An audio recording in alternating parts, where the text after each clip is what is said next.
আমার নাম জিয়াউর রহমান। আমার বউ আমার শালা সম্বন্ধে আমার মাইরে দেন কি করছে, রাজনীতি ঢুকতে দেয় না, বাসে ঢুকতে দেয় না, যে দোকানে যায় সেই দোকানে অশান্তি। কেন কি অপরাধ ছিল? ওরা আমার মারছে, এর সাজা চাই আমি, না আলি আবু সাইদের মতন আমি মরে যাবো একেবারে।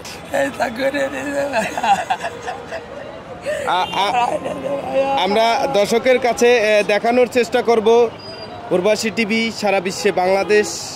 আমি এখন যুক্ত আছি শাহজালাল ইন্টারন্যাশনাল আন্তর্জাতিক বিমানবন্দর থেকে। 5ই আগস্ট যে গণ অভ্যুত্থান হয়েছে আপনারা জানেন, এক লোকের সাথে কথা বলবো। সে এই 5ই আগস্ট গণ অভ্যুত্থানের পরে যে আহত হয়েছে তার সাথে কথা বলবো। আপনার পরিচয়টা যদি আমাদের কাছে আগে তুলে ধরতেন। পরিচয়, আমার নাম জিয়াউর রহমান। আমার বাড়ি ভৈতপুর শহরে। ওরা আমার শহর আমার একা দেহে আমার জুতোতে বেরিয়েছিল। আমার শ্বশুর শাশুড়ি, আমার বউ আমার শালা সম্বন্ধে আমার মাইরে দেন কি করছে, পঙ্গু বানিয়ে দিয়েছে। কেন? আমার বিদেশে পাঠানোর লেগে এই অপরাধ ছিল। আমি আপনাদের কাছে একটা অনুরোধ চাই, আমার সরকার থেকে কিছু পাওয়া চাই, না আলি আবু সাইদের মতন আমি মরে যাবো একেবারে। আমার এই শহরে আমার রাজনীতি ঢুকতে দেয় না, বাসে ঢুকতে দেয় না, যে দোকানে যায় সেই দোকানে অশান্তি। কেন? আমার খাউন দেয় না, পড়ুন দেয় না, ঢুকতে দেয় না, বিদেশে ঢুকতে দেয় না। আপনার স্ত্রী চলে গেছে? হ্যাঁ, আইনে কি কারণে আপনার স্ত্রী চলে গেছে? আমার উড়াই তা করছে ভাইয়া,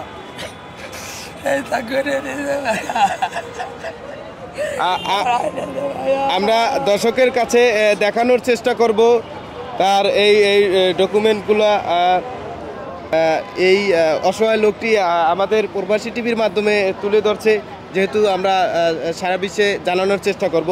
আমি বাংলা গাড়ি চালাইতাম সাভারে, আমার বউ সাভারে আছে, জেওয়ার সাভারে আছে, আমার ভাই সাভারে আছে, আমার একটা রান্দাও আছে।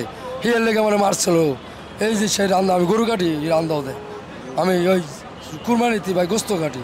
হিয়ার লেগে ওরা আমার কয় চোর, অপবাদ। কেন? কি অপরাধ ছিল? ওরা আমার মারছে, এর সাজা চাই আমি।